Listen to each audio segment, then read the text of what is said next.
For Winston Churchill, the war was not just a clash of nations, it was a duel.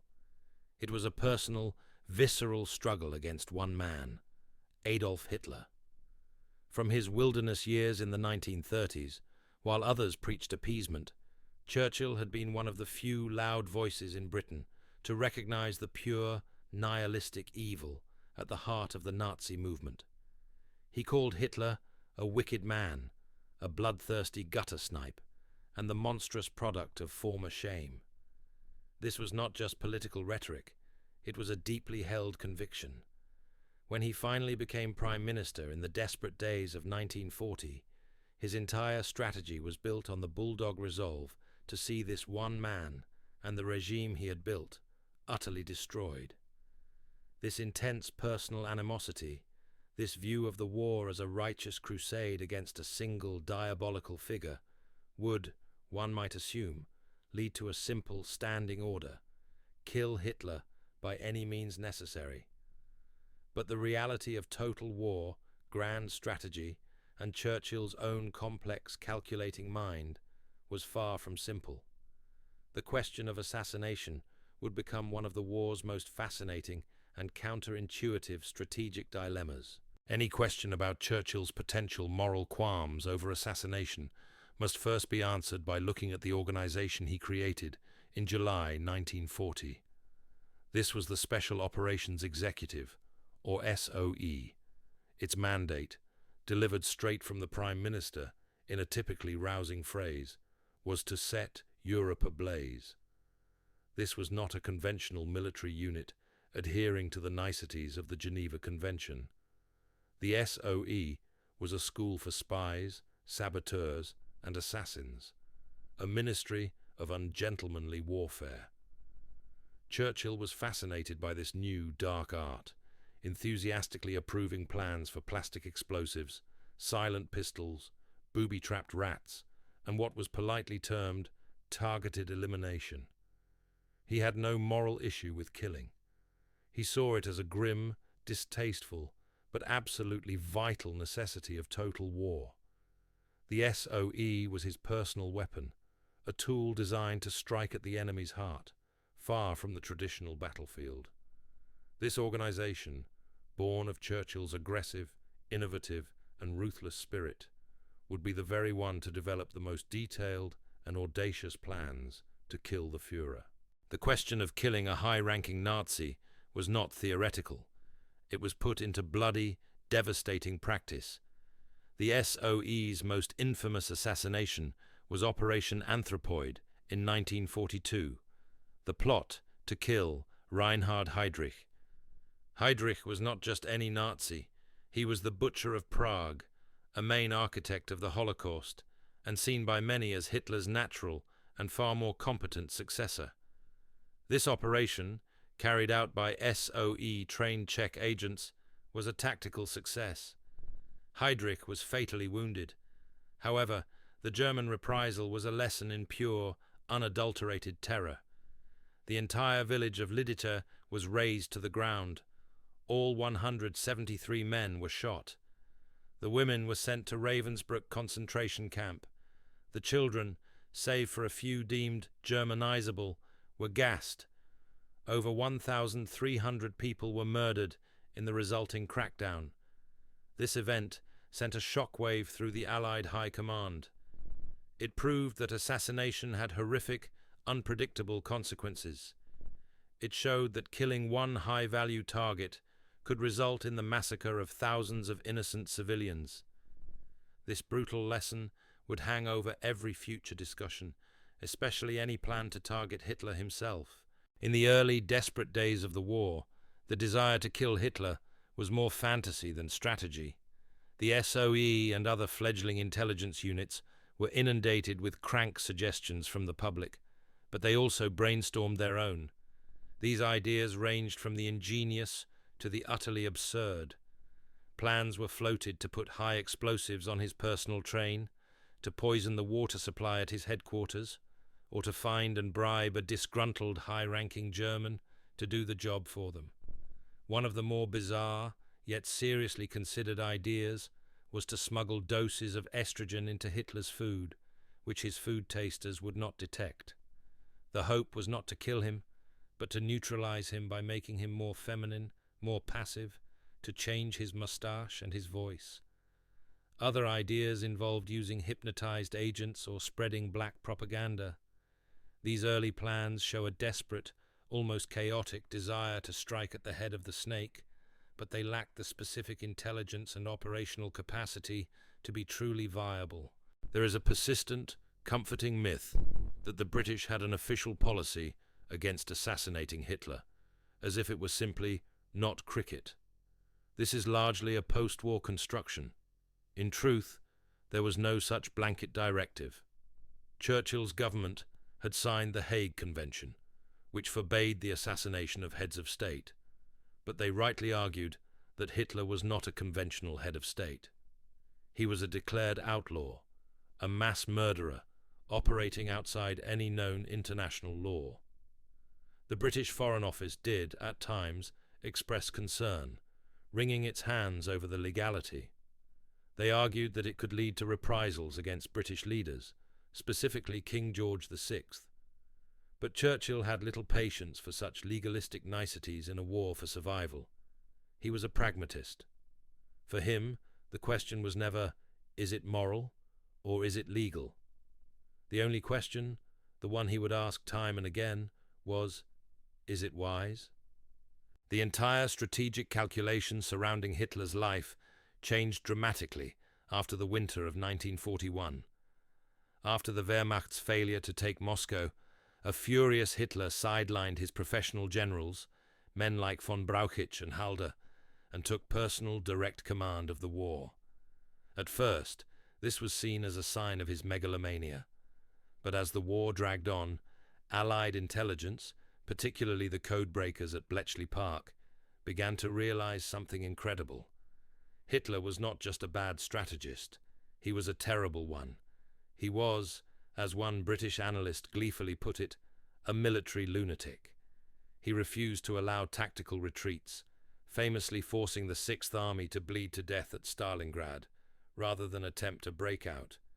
He overruled experienced commanders like Manstein and Guderian, replacing sound military doctrine with his own fanatical intuition.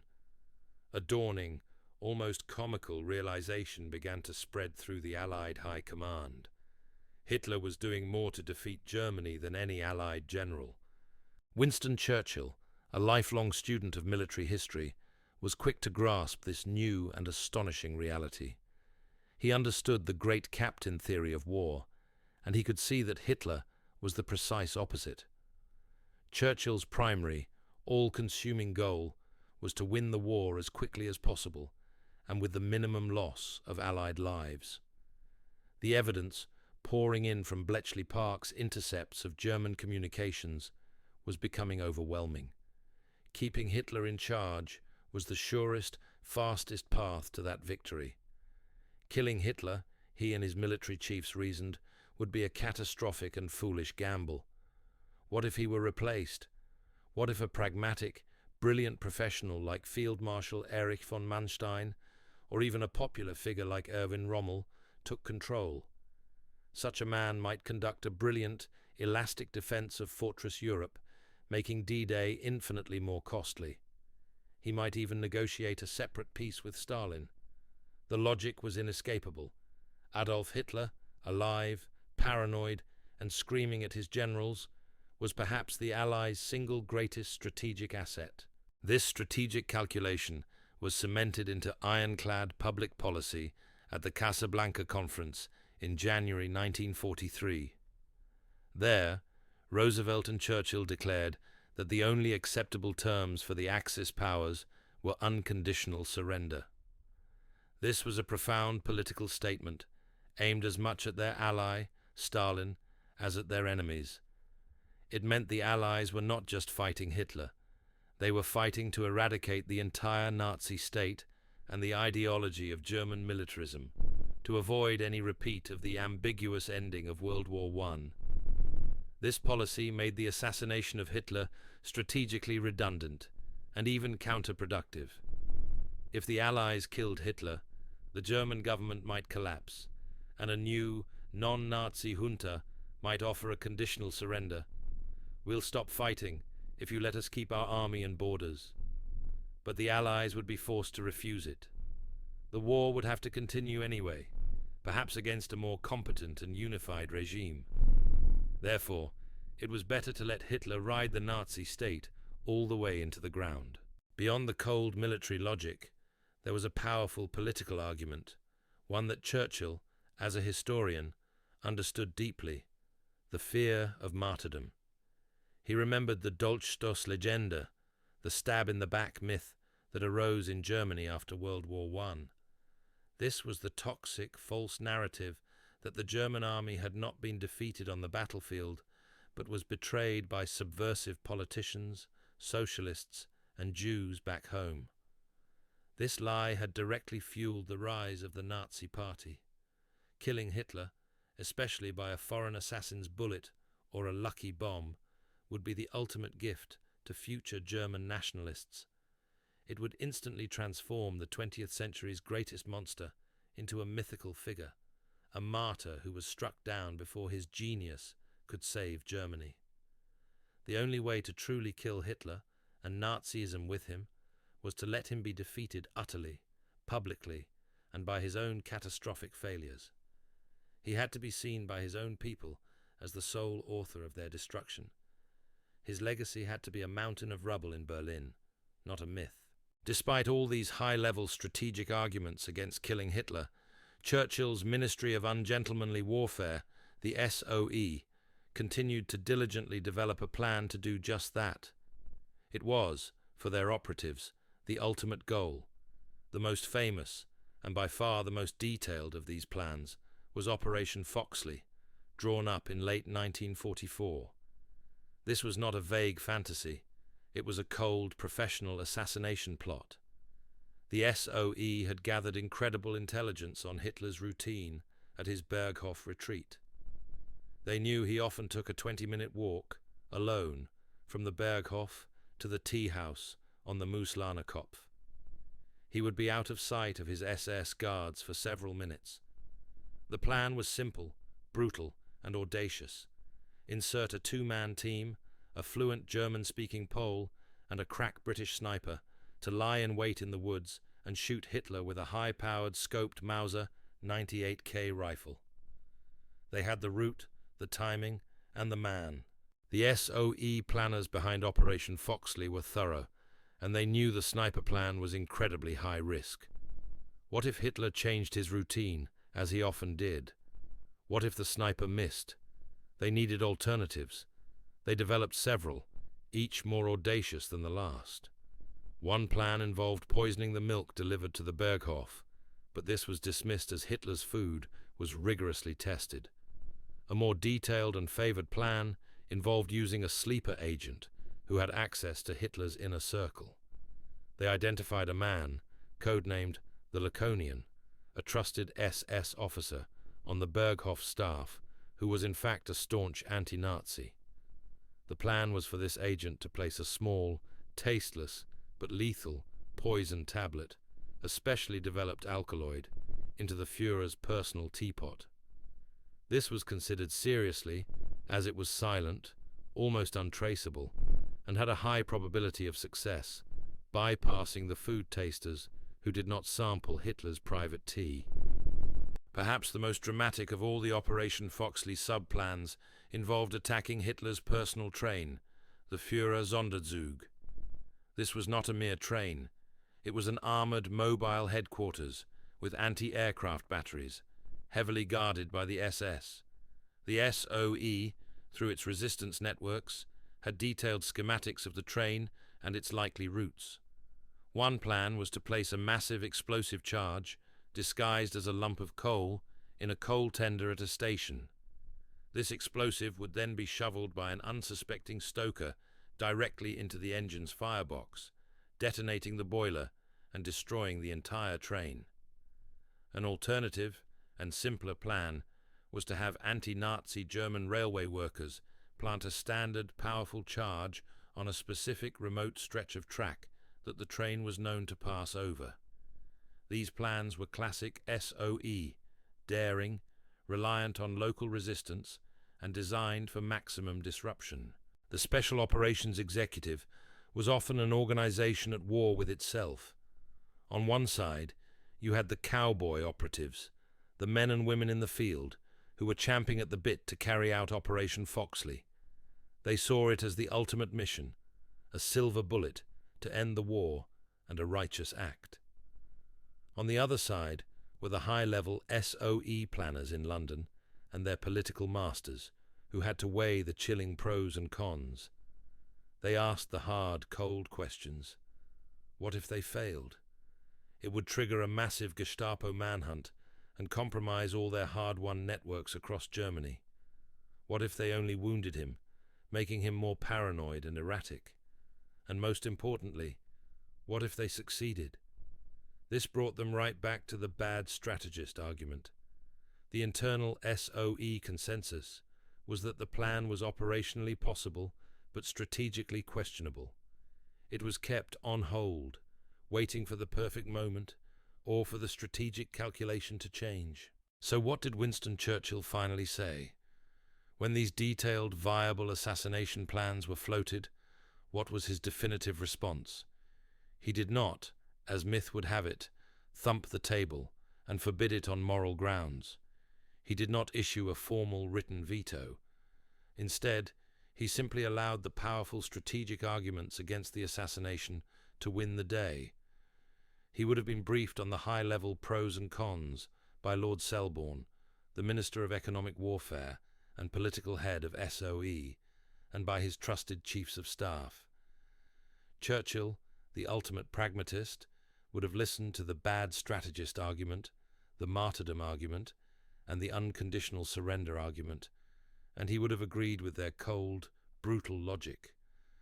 His word on the matter was a calculated, strategic silence. He simply let the plans sit on the shelf, unvetoed but, more importantly, unapproved.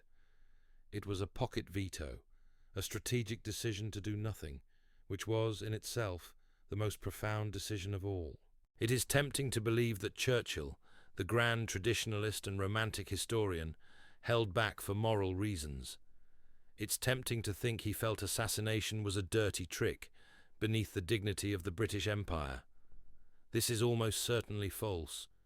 This was a man who, with a heavy heart but firm resolve, approved the carpet bombing of German cities, resulting in the deaths of hundreds of thousands of civilians, including women and children. The decision to kill 300,000 people in Dresden and Hamburg was a far greater and more terrible moral leap than killing one universally despised tyrant.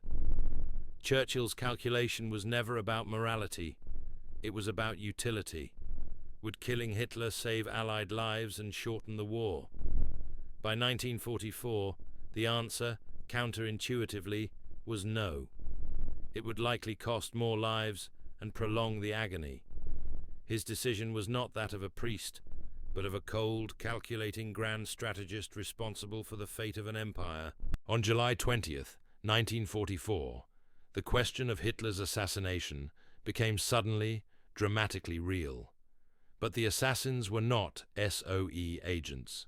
They were his own officers.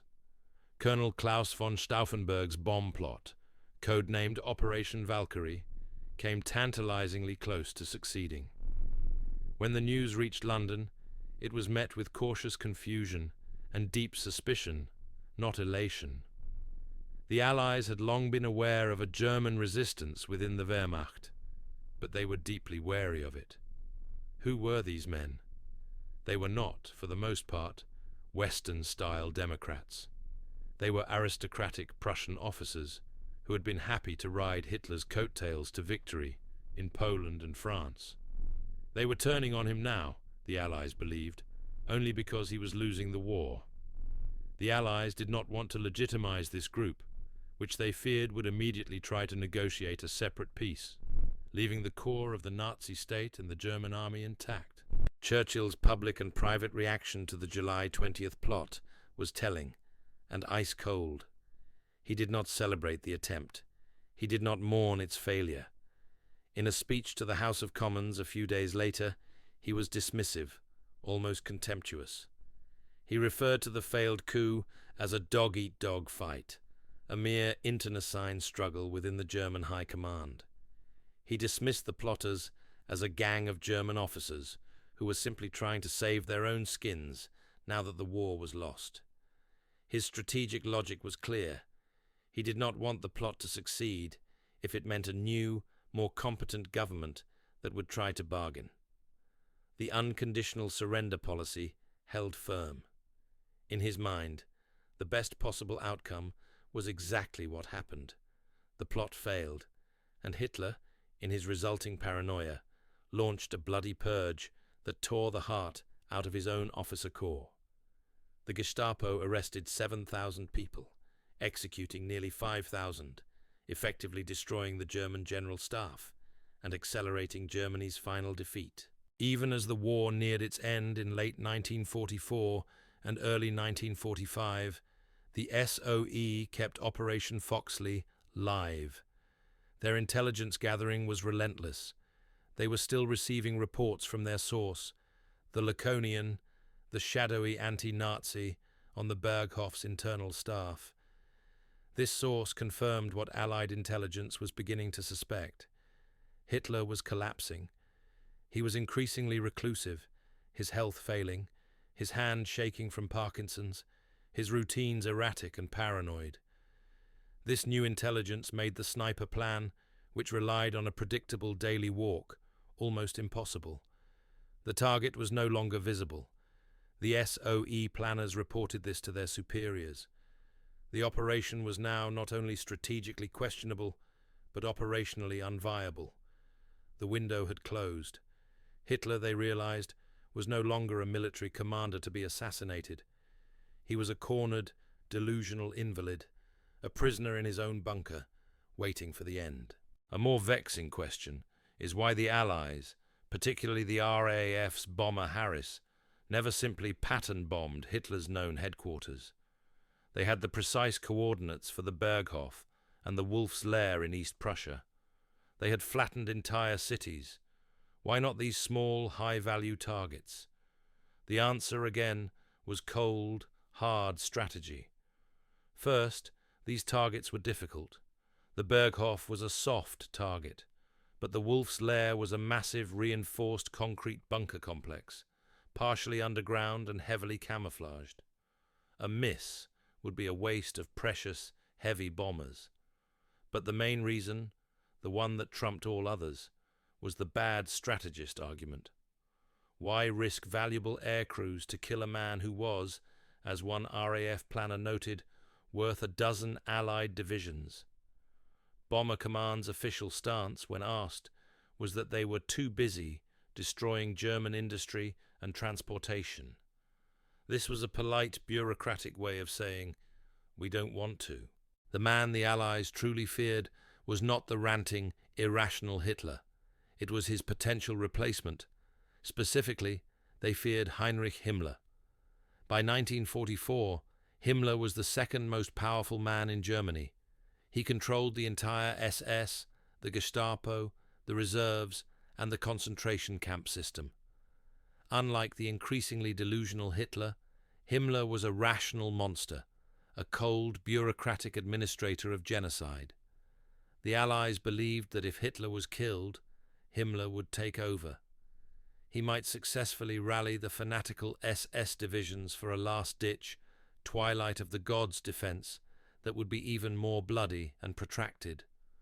Or even worse, he might do what he was, in fact, already secretly trying to do, use his moderate contacts to negotiate a separate peace with the West, so he could turn Germany's full, unbroken power against the Soviet Union.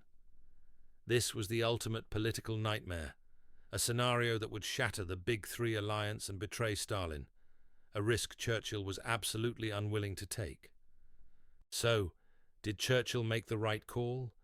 It is one of the great what-ifs of the war. What if Operation Foxley had been given the green light in late 1944? It is plausible the sniper would have succeeded. Had a British bullet killed Hitler, the July 20th plot might have been reinvigorated, and the plotters could have taken over.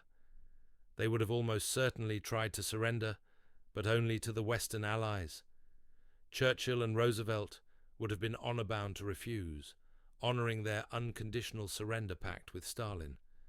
This would have placed the Allies in the bizarre, politically toxic position of having to fight a new, anti-Hitler German government to let the Soviets into Berlin. Or the assassination could have led to Himmler and the SS plunging Germany into a suicidal civil war. In either case, the end of the war would have been messier, more complex, and potentially far more costly. Churchill's decision to let it be appears in hindsight to be one of grim, pragmatic genius. Ultimately, Winston Churchill was a conventional man of war. He believed that wars were won by armies, navies, and air forces. He believed in the big, decisive battle, the grinding power of industrial might, and the will of the common soldier. While he delighted in the cloak and dagger world of the SOE, calling them his flaming privateers, he never believed they could win the war. They could harass, they could disrupt, they could set Europe ablaze, but they could not replace the Red Army grinding the Wehrmacht to dust in the east, or the Allied bombers turning Germany's cities to ash. To risk the entire grand strategy, a strategy that, by 1944, was clearly and inevitably working, on the silver bullet of a single long-shot sniper, was to him simply bad business. He would not gamble the fate of the world on one shot when he had 1 million men in arms, 1,000 ships, and 10,000 bombers to do the job properly. So what did Churchill say?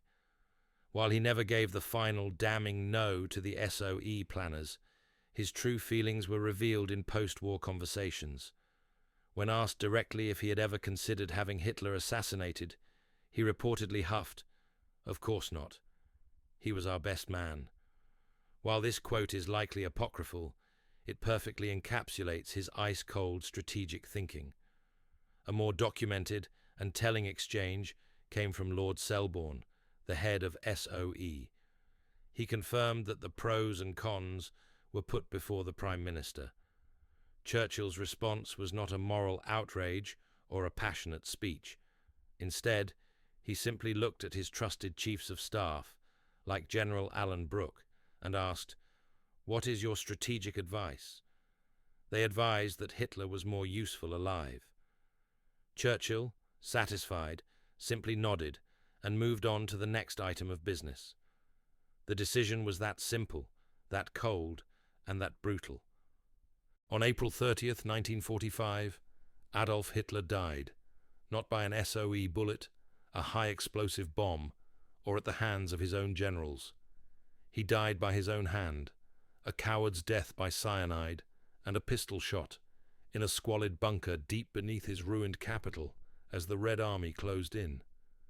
When the news reached Churchill, he was not triumphant. He was, according to his aides, calm, sober, and reflective. He had won his duel, but the cost had been staggering.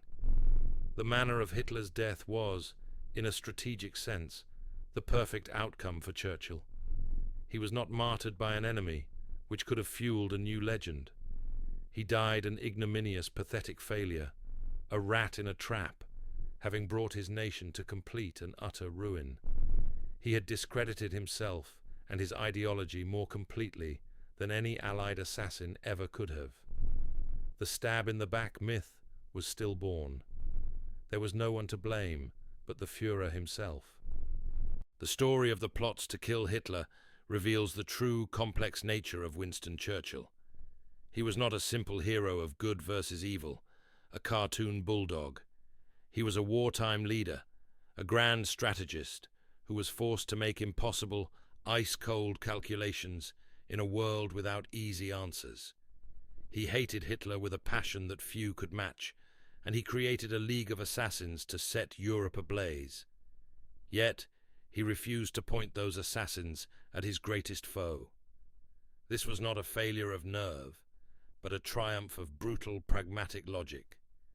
He understood that in a total war, the most satisfying, moral action, killing the tyrant, is not always the most strategic one. What Churchill said, through his actions and his calculated inaction, was clear. Do not kill this man. Do not martyr him. Let him live, let him blunder, and let him show the world, and his own people, the true catastrophic face of his own evil.